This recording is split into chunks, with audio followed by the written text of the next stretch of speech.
불교방송 한진옥이라는 그 조동종 하면 뭐 스즈키 수유 스님이 샌프란시스코 젠센터를 뭐 개원하고 그다음에 어떻게 보면은 선을 세계에 각인시켰다고 해도 과언이 아닌데요. 선생님도 일본 유학도 하시고 일본 현지에서 조동종이 가진 위상하고요. 좀 이렇게 조동종이 세계의 선을 각인시킨 뭐 저력이라고 할까요? 그거 어떻게 생각하시는지 궁금합니다. 지가타자 하면은 굉장히 좀 엄격하고 딱딱한데 이게 서양 사람들한테 먹히고 실질적으로 젠 하면은 조동종에 의해서 새겨야 됐거든요. 이 부분 어떻게 어떤 저력이 있어서 이렇게 세계의 선을 각인시켰다고 생각하십니까? 일본 선에 이제 두 가지가 있는데 세 가지가 있는데 하나는 인제종, 하나는 조동종, 하나는 황백종입니다. 그런데 황백종은 늦게 들어왔고 이제 인제종은 그 인제선 가선이고 조동종은 이 묵조선 좌선이고 황백종은 영국선입니다. 원나라 시대에 들어왔는데 인제종은 주로 황실이라든지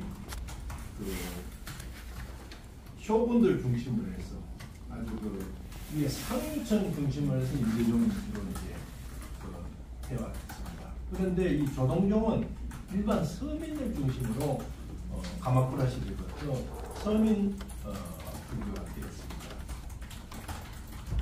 근데 이건 인제종 같은 경우에는 사찰이 거의 한 500개 정도 이렇게 있는데 대부분 이제 관광사찰 금각사라든지 이런 아주 귀족들이 사찰을 지었기 때문에 그런 일이 많았고 조동종은 이제 영평사 후쿠이 영평사하고 또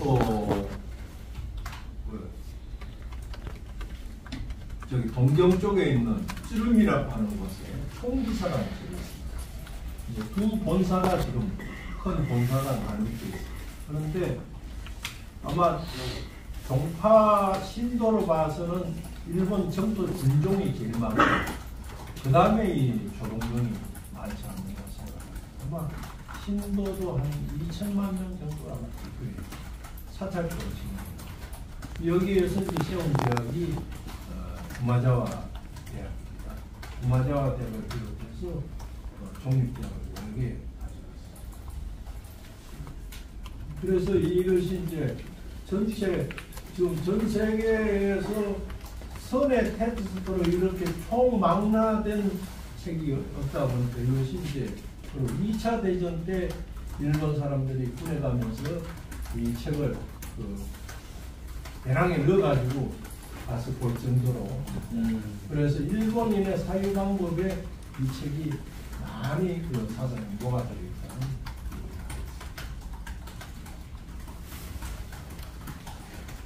처음에 이제 출판사에 관련해서 하려고 여러 불교 관련 출판사하고 파진했는데 선생님 이거에서는 책안 팔리고 해가지고 내가 출판사 등록을 했습니다. 그래서 이걸 하기 위해서 출판사 등록을 했습니다. 그리고 하나 더 여쭤보겠습니다. 아무래도 이게 선의 황금 시대라고 하면 보통 수정 시대를 많이 언급을 하시잖아요.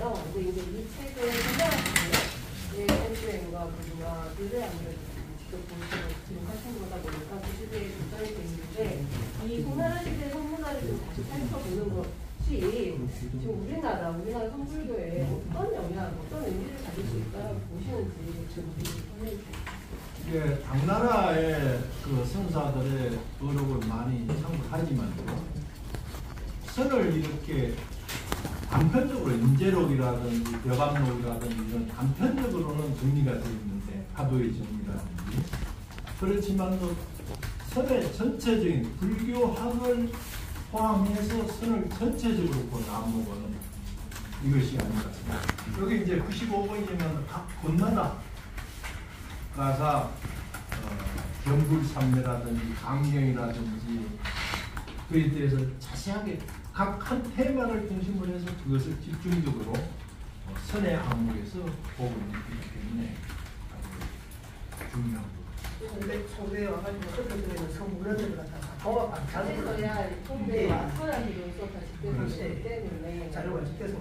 당나라 때는 이제 단행적으로 이렇게 됐지만 이것은 전부 집대성이라고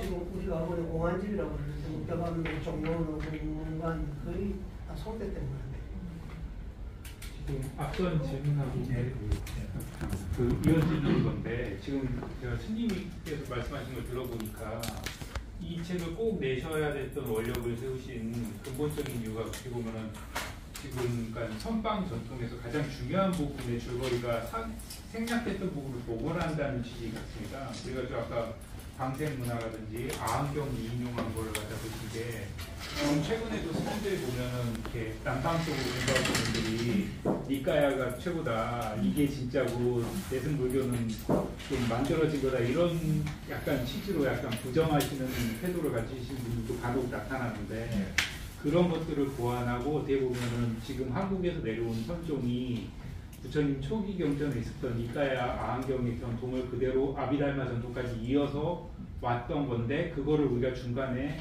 놓친 부분이 있다는 걸 보여주고 싶어가지고 이 생략된 부분으로 도겐 스님의 저서를 찾아서 이렇게 오늘날 발간하게 된 게 제가 이해한 게 맞나요? 그래 이제 우리나라 불교는 좀 편식을 했죠. 네. 편식을 인재선 중심으로 해서 그것도 아주 일부분을 가지고 편식을 하면서 불교 전체라고 얘기하다 보니까 오늘날 그 상자부기에 통해 수행 방법을 스님들이 또 이제 이쪽에 편식해서 안 맞으니까 저쪽으로 들어가는 거거든요.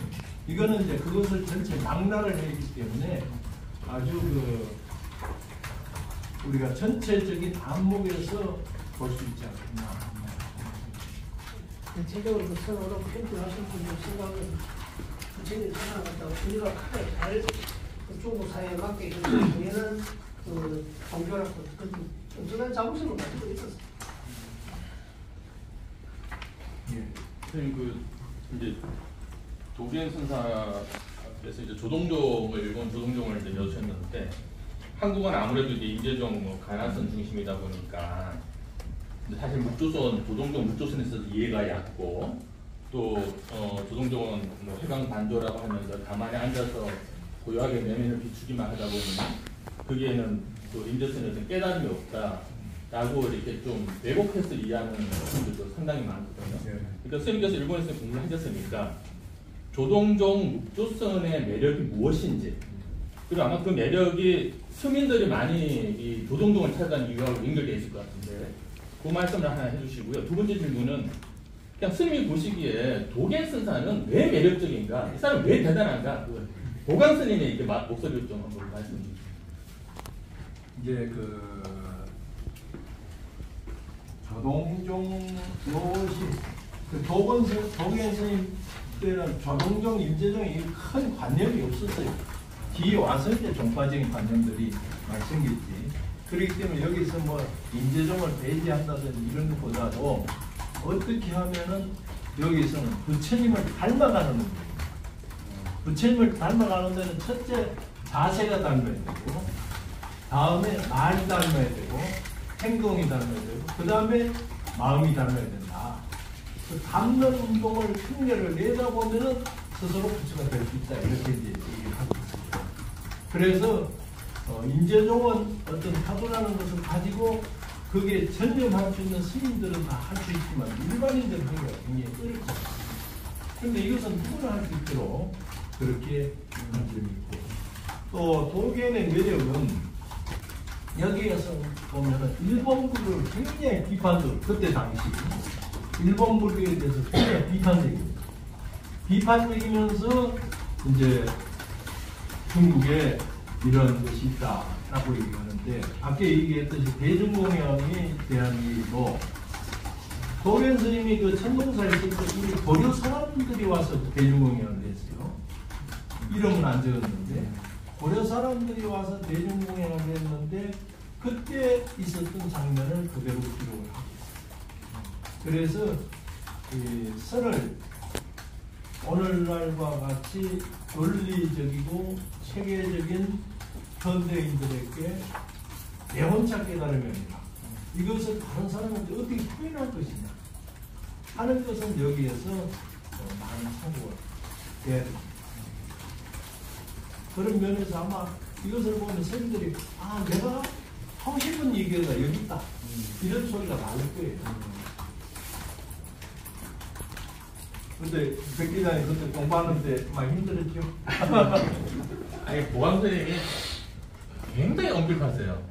특히 그 일본에서 공부하셨을지 모르겠는데 이 공부에 대해서는 정말 아주 엄격하시고 저는 그 태도만으로도 정말 많이 배웠습니다. 고생하셨습니다.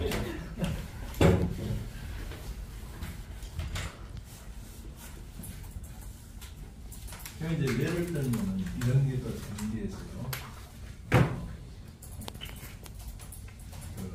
부엌에 가서 음식을 어떻게 준비할 것이냐.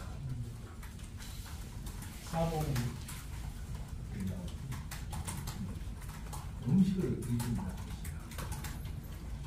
거기에 대해서 자세하게 얘기해요. 가사 야채가 들어오면 야채를 야채는 하지 않고 야채님이라 그래요. 야채님. 그래 부엌에서 그 음식을 준비하는데 동양을 준비하는데 재료를 전부 존칭을 써가. 그러니까 그래서 일본 말은 밥도 오고항이라고 그래. 오자를 붙이면 존칭이거든요. 오고항 그러고 살도 오고메라 그러거든요. 그냥 고메라 그러거든요. 그냥 오고메라 그러거든요. 이런 것이 아주 그대로 녹아있어요. 그러면서 물 한 방울도 어떻게 써나 다 규격화를 시켰어요. 규격화를 시켜서 그 규격에 맞게 그리고 신도들이 대중공연을 가져왔을 때 어떻게 먹으라는 것까지도 자세히 여기에 나왔습니다. 그런데 일본 영평사에 가면 지금도 그 전통이 그대로 지켜지고 있어요. 마자가 대학을 졸업하고 3년 동안 영평사에 가서 수련생활 해야 귀지 자격을 받을 수가 있는 거예요. 지금도 그때 여기에 나오는 그것을 청소하는 방법, 부엌에 가서 공양 짓는 거, 화장실에 가서 대소변 보고 하는 것까지도 가서 그 화장실에 가서 비처리는 어떻게 한다는 것까지 아주 자세히 그때 가서 수건을 왼쪽 팔에다가 걸어가지고 어떻게 한 것까지도 자세히 규격화되어 있다고 생각합니다.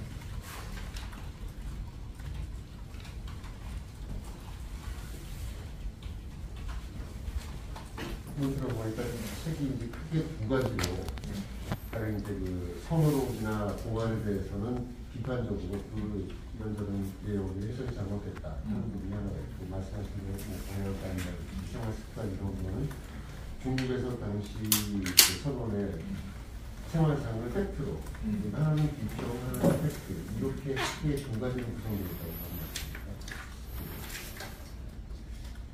그렇게 볼 수 있죠. 그래 이제 우리가 본 입장에서 가나선에 그냥 완전히 젖어 있는 입장에서 보면은 공안 부분은 그런 생각지도 못했던 얘기들을 비판적으로 현실 같은 걸 좀 다양하게 변화시키는 면을 보자고 하는 게 있고, 그다음에 생활적인 면에서는 중국은 전종을 해서 이렇게 살잖아. 다른 팩트를 떠올려서 본받자. 이렇게 크게 두 가지가 있습니다. 근데 그 말씀에서 일본 불교의 당시 어떤 반성적인 차원에서 선생님 근본으로 돌아가자라고 해서 음악을 이걸 썼다는데, 당시 일본 불교는 어떻게 이런 문제의식을 가지고? 일본 불교는 그때 당시 흔히 그게 없었죠. 그 전에 이제 달마종이라고 해서 있긴 있었지만 거의 선이 우리는 남말 그 신라 말 이제 초에 있는데 이거는 거의 1200년대 이제 그 인재종 명서가 들어오고 또 이제 도경이 들어와서 하기 때문에 본격적으로 이 선에 대해서 처음으로 소개됩니다. 우리로 치면 말씀하신 대로 편식하는 게 있었으니까 그걸 교정하기 위해서 바로잡자. 그래서 지금까지는 뭐 말하자면 다수설이 이런 거 있으면 왜 아니다 라는 비평이 가능하지만 일본은 이거 자체를 소개하는데 왜 그렇게 무슨 뭐 가령 아까 말씀하신 노파이아 이런 거에 대한 새로운 해석 중국에서 인재종은 그렇게 봤기 때문에 네. 그게 잘못됐다. 가장 최신 거를 소개를 하겠다. 제가 이걸 하기 위해서 중국을 17번을 갔다 왔습니다. 중국 국제 답사 모임을 만들어가지고 17번을 다녀오면서 성경사파를 많이 둘러보고 그때 당시에 도gen 스님이 있었던 천봉사라는 힘들어요. 근데 천봉사의 그 사찰 가람의 배치도가 지금 용평사가 그대로 가는 거죠.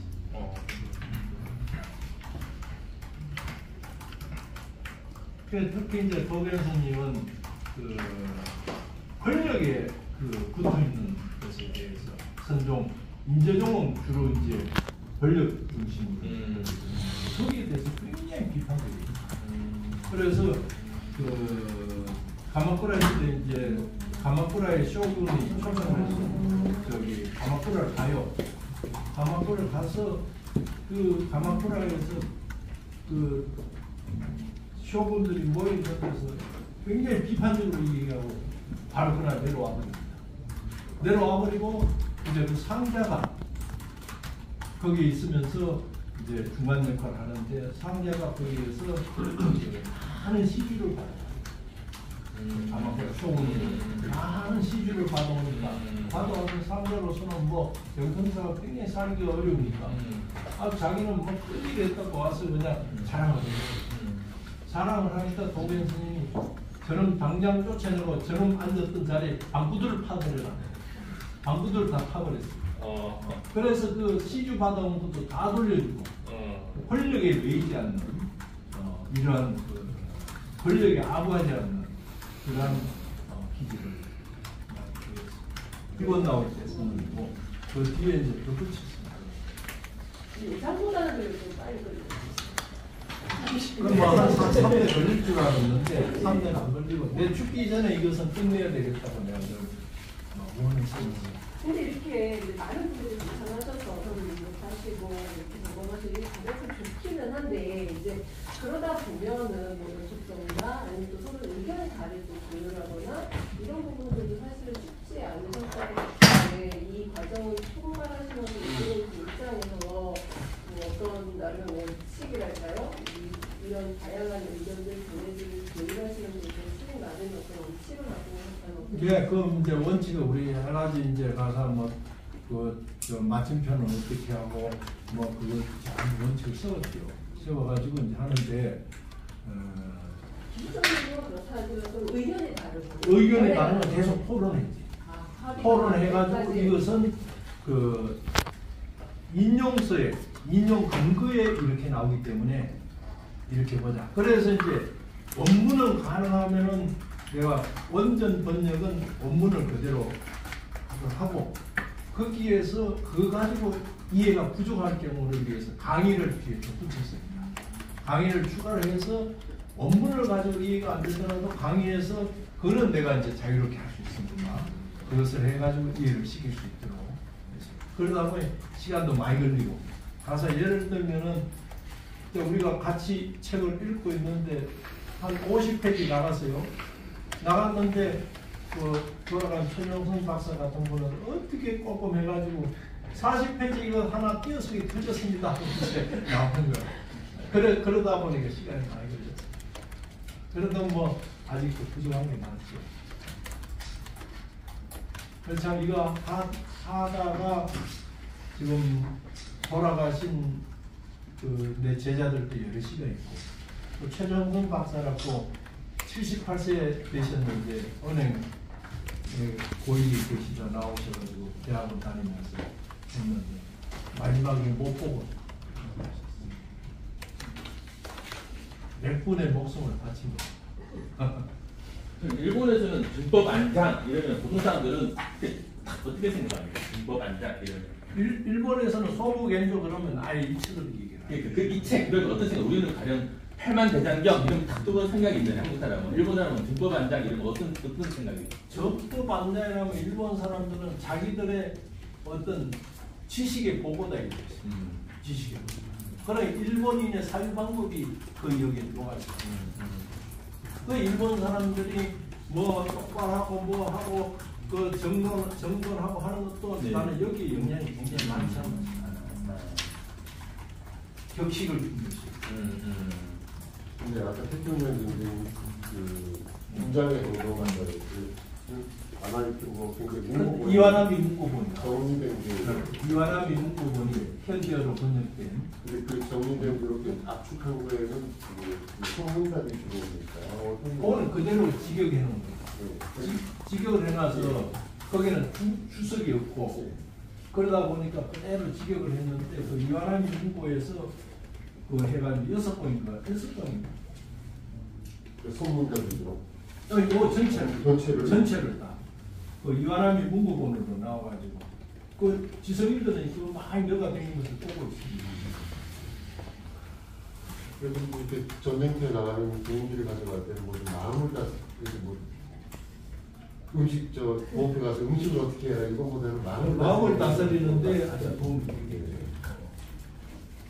그래서 뭐 지금 세계에서 선학을 공부하는 사람들은 이게 아주 기본 특징입니다.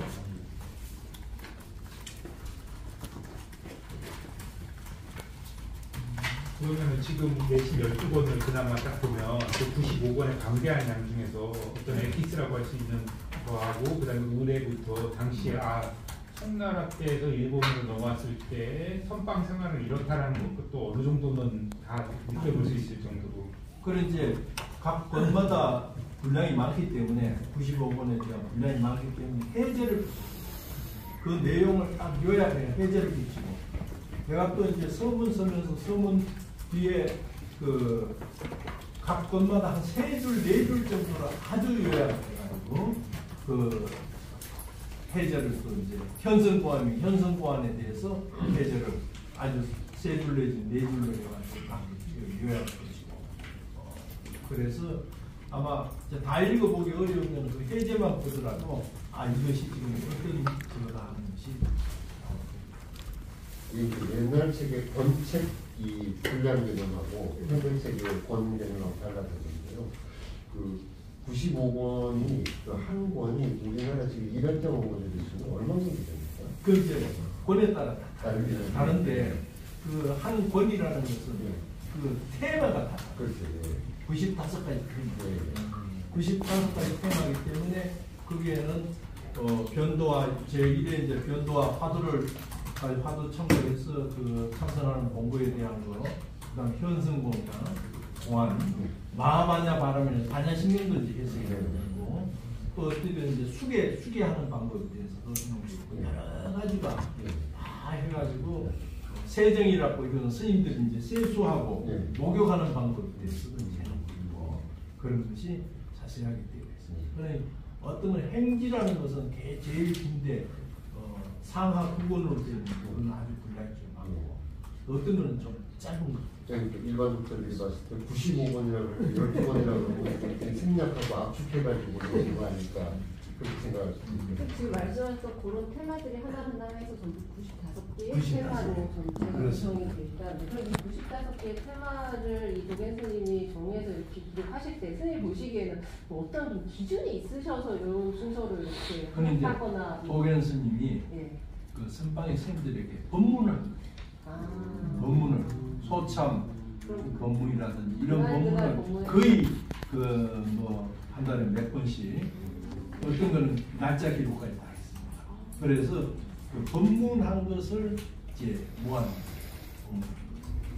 그 뒤에 회장이라고 하는 도원 스님이 제자가 있는데 이대인데 그분이 아주 훌륭하셔가지고 그것을 잘 기록하고 또 미진한 부분이 또 보완도 하고 또 흩어져 있던 자료도 모으고 그래서 이것이 완전히 95권으로 된 것은 한 4대에 걸쳐가지고 완전히 이제 편찬이 도겐 스님이 편집 계획을 가지고 1장, 2장, 3장 이게 아니고 아니고 제자 오늘은 이제 간경하는 방법에 대해서 강경에 대해서 이제 공부를 한다. 그러면 그것이 주로 이제 선 위주인데 더하기해서 암경에서는 강경이 이렇게 나온다. 아비달마에서는 이렇게 나온다. 하늘까지 따서 이제 얘기하고 있습니다. 그렇기 때문에 꼭 선학자뿐만 아니라 불교인들은 누구든지 보면 이 얘기거리가 굉장히 많아요. 그래서 스님들이 보면은 나도 여기 보고 이제 49제 영감법문 할 때 인용을 많이 하는데 가서 죽으면 어떻게 되느냐 그 죽음에 대한 얘기가 자세히 나와 있습니다. 그런 이제 그 49일 동안의 그 과정에 대해서 여기 나와 있기 때문에 굉장히 큰 도움이 되죠. 선생님 그 이제 도gen 스님이 아니 뭐 송대의 어떤 뭐 선방의 어떤 뭐 구조라든지 형식이라든지 그 안에서 어떤 구체적인 생활의 어떤 양식이라든지 이런 것들을 자세하게 기술한 것은 당시 선이 없던 일본 불교의 이 선전통을 심기 위한 가르침입니다. 그리고 중국도 이게 없었으면 중국 송나라 어떻게 됐는지 몰라요. 다시 회복할 수 몰라요. 가서 신라 시대 우리나라의 예불 방법이 전혀 모르거든요. 그런데 중국 산동에 있는 법학원에 장보고의 법학원에서 일본 스님 원진이라는 스님이 거기 유학 가다가 거기 6개월 머물면서 그 예불하는 방법 다 기록했단 말이에요. 입당부법 순례행기라는 책에. 또 우리나라 신라시대 예불을 우리가 어떻게 했는지 전혀 모르는데 거기에 다 기록이 되어 있는 거야. 그리고 외국인의 중국 사람에서는 일상적인 생활인데 외국인으로 보면은 굉장히 신기하고 기록을 남깁니다. 그래서 아마 중국 불교도 복원된다면 이걸 봐야 돼요.